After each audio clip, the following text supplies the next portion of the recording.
Hello, Assalamu alaikum. This is Zuha Rafiq. Welcome to my channel. So today we are doing exercise 1.4 of Unit 1 Real and Complex Number. So let's start. अब हम देख लेते हैं कि हमारा पहला question क्या है 1.4 का. It is simplify the following. So हमें फर्स्ट पार्ट दिया हुआ है 3 की पावर 5 अपॉन 3 की पावर 2. तो इधर हम पहले 3 की पावर 5 इट्स मीन कि 3 को 5 टाइम मल्टीप्लाई कर लें. ठीक है, तो मैंने 3 को 5 टाइम मल्टीप्लाई किया. 3 multiply by 3 multiply by 3 multiply by 3 और इसी तरह नीचे किया 3 मल्टीप्लाई बाई 3. तो 3 3 ज़ा 9 हो गया. और जब मैंने 3 को 5 टाइम मल्टीप्लाई किया तो मेरे पास आंसर आ गया. तो मेरे पास आंसर आएगा 243.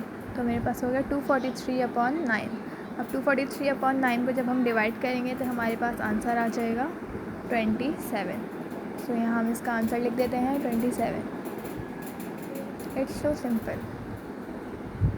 अब हम इसका नेक्स्ट पार्ट देखते हैं जो क्या है 2 की पावर 4 मल्टीप्लाई बाय 5 की पावर 3 अपॉन 10 की पावर 2. अब हम जिस तरह हमने ऊपर वाला क्वेश्चन किया है सॉल्व, इसी तरह ये वाला क्वेश्चन भी सॉल्व होगा. 2 को हम 4 टाइम मल्टीप्लाई करेंगे एंड 5 को 3 टाइम मल्टीप्लाई करेंगे. ठीक है, अब मैंने यहाँ इसको इस तरह लिख दिया अपॉन 10 मल्टीप्लाई बाय 10. 10 को भी हम 10 से मल्टीप्लाई कर देंगे क्योंकि 10 की पावर 2 दी हुई है. 2 to the 4, 4 to the 8, 2 the 16 हो गया ये. और देन बीच में प्रोडक्ट का साइन आ गया मतलब मल्टीप्लाई. और 5 5 ज़ा 25, 25 5 ज़ा 125. एंड देन नीचे जब हमने 10 को मल्टीप्लाई किया तो हमारे पास आंसर आ जाएगा 100. जब हम लिख देते नीचे 100. देन हमने जब 16 को 125 से मल्टीप्लाई किया तो हमारे पास आंसर आ जाएगा इसका 2000. तो यहाँ हम लिख देते हैं 2000. देन हमारे पास हो गया 2000 डिवाइडेड बाय 100. ठीक है, अब 2 ज़ीरो से मैंने 2 ज़ीरो कट कर दिए और 1 1 ज़ा 1 और 120 ज़ा 20. तो मेरे पास 20 इसका आंसर आ गया. अब हम अपना नेक्स्ट थर्ड पार्ट देख लेते हैं. थर्ड पार्ट दिया हुआ है a प्लस बी का square multiply by c plus B cube divided by a plus B multiply by c plus D का स्क्वायर. तो पहले हम नीचे कॉपी कर लेते हैं क्वेश्चन को ताकि सॉल्व करने में हमें आसानी हो जाए क्योंकि यहाँ हमें कटिंग करनी है कुछ. अब हम यहाँ किस तरह कट करेंगे आप लोग देखें ज़रा. a प्लस बी से हमने ऊपर a प्लस बी 2 दफ़ा दिए हुए ना, 2 दफ़ा दिए हुए ना, जैसे a प्लस बी 2 दफ़ा दिए हुए 2 लिखा हुआ है. तो मैंने एक a प्लस बी को नीचे वाले एक a प्लस बी से कट कर दिया. तो ऊपर मेरे पास अब जब नीचे वाले से एक कट हो गया तो ऊपर कितना बचा, 1 बचा.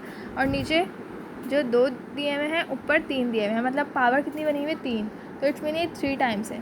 तो जब मैंने नीचे वाले c प्लस डी के स्क्वायर को ऊपर वाले से कट किया तो ऊपर भी मेरे पास कितना c प्लस डी बच गया, 1 बच गया. तो यहाँ आप लोगों को समझ आई कि हमने किस तरह से कटिंग की है. मतलब नीचे से एक कट कर दिया a प्लस बी और ऊपर से एक कट कर दिया. नीचे से 2 कट हुए तो ऊपर से भी 2 कट हुए और एक ऊपर बच गया c प्लस बी. तो ये हमारे पास आंसर हो गया. अब हम अपना सेकंड क्वेश्चन देख लेते हैं which is simplify using law of exponent. तो यहाँ हम इसका फर्स्ट पार्ट सॉल्व कर रहे हैं जिस जो है 1/3 की पावर 4 मल्टीप्लाई बाय 1/3 की पावर 5.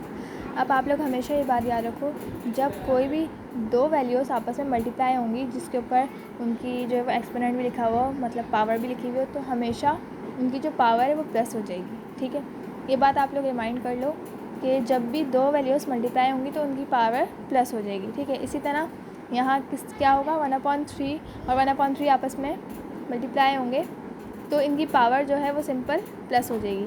अब एक पावर हमारे पास 4 है और दूसरी पावर 5 है तो वैल्यू जो है वो सेम आ गई 1/3 और जो इनकी पावर थी वो हमने प्लस कर दी. 4 + 5 9 इज़ इक्वल टू 9. तो ये हमारे पास आंसर बन गया 1/3 की पावर 9. अच्छा, जो इसका सेकंड पार्ट है वो भी फर्स्ट पार्ट की तरह है तो ये आप लोग खुद सॉल्व कर लिएगा. अब हम करते हैं थर्ड पार्ट. ठीक है, तो थर्ड पार्ट को अगर हम सॉल्व करें -4/5 की पावर 3 मल्टीप्लाई बाय -4/5 की पावर 5. यहाँ मैंने डायरेक्ट लिख दिया -4/5 और इसकी पावर को मैंने डायरेक्ट प्लस कर दिया 3 + 5. तो ये मेरे पास आंसर बन गया -4/5 की पावर 8. अब हम इसका फोर्थ पार्ट देख लेते हैं जो कि है -3 मल्टीप्लाई बाय 5 स्क्वायर की पावर 3. मतलब पूरे ब्रैकेट के ऊपर -3 मल्टीप्लाई बाय 5 स्क्वायर के ऊपर एक होल पावर लगी हुई है विच इज़ क्यूब, ठीक है। तो ये जो 3 है ये दोनों वैल्यू पे अलग अलग अप्लाई होगा। ये मैंने -3 के साथ जब 3 को लिखा मल्टीप्लाई किया तो ये 3 हो गया डायरेक्ट, और 5 के ऊपर स्क्वायर है तो स्क्वायर जब 3 से मल्टीप्लाई होगा 2 3 ज़ा 6, तो ये इस तरह से इसका आंसर बन गया, ठीक है। अब इस 5th पार्ट में भी हम इसी तरह से करेंगे जिस तरह हमने 4th पार्ट में किया है। 3 मल्टीप्लाई बाय -4 का स्क्वायर और होल पावर 3, ठीक है। तो पहले हम जो है वो अंदर वाला ब्रैकेट सॉल्व कर लेते हैं। 3 मल्टीप्लाई बाय -4 स्क्वायर और होल पावर 3, मतलब होल पावर एक की पूरी वैल्यू के ऊपर एक पावर लगी हुई है विच इज़ 3, उसको हम क्यूब भी कहते हैं, ठीक है।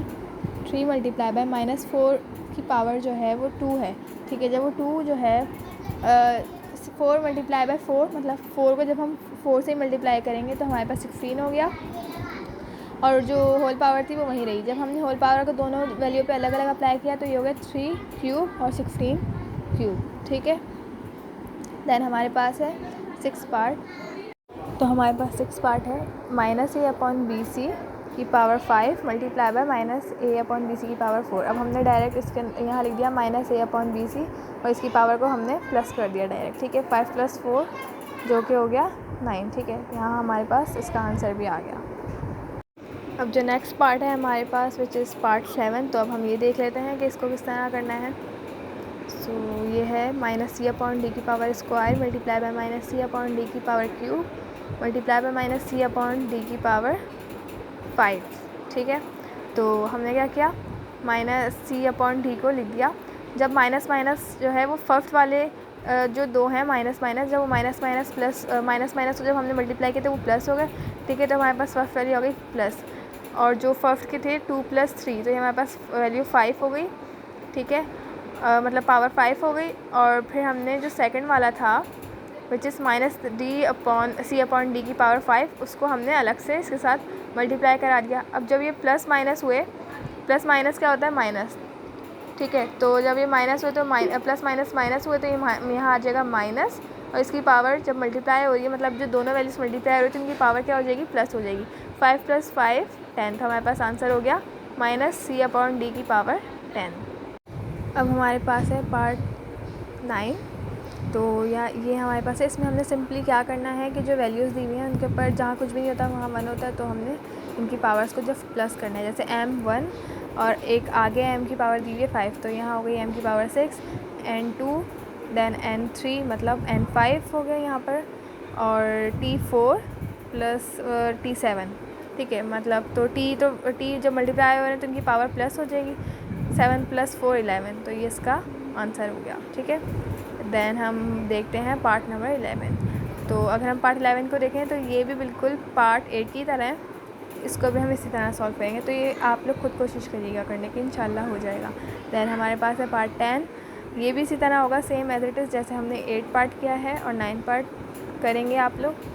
यहाँ 10 एज इट इज़ रहा, x जो है वो 6 हो गया, 6 की पावर जो है वो 9 हो गई, और z का स्क्वायर ही रहेगा, ठीक है।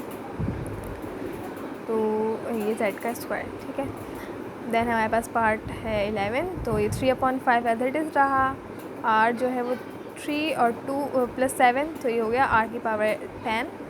s जो है वो 2 मतलब s की पावर 4 हो गई, 2 को जब हमने प्लस किया तो 4 और t स्क्वायर, ठीक है। तो ये एज इट इज़ रहा। अब जो पार्ट 12 है ये जिस तरह हमने पिछला पार्ट किया है पार्ट नंबर 7, तो ये एज इट इज़ इसी तरह से सॉल्व होगा। और इसका आंसर मैं आप लोगों को बता देती हूँ कि इसका आंसर आएगा L/m की पावर, पावर को प्लस कर लेते हैं 5 और 9 11 12, तो इसकी जो पावर आ जाएगी L/m की पावर आ जाएगी 12, ठीक है। क्योंकि हमने ऊपर वाली तीनों पावर को प्लस कर दिया। यहाँ मैंने डायरेक्ट बुक पे ही सॉल्व कर दिया है ताकि आप लोगों को इसका आंसर कंफर्म हो जाए। हम कर रहे हैं क्वेश्चन नंबर 3 का फर्स्ट पार्ट।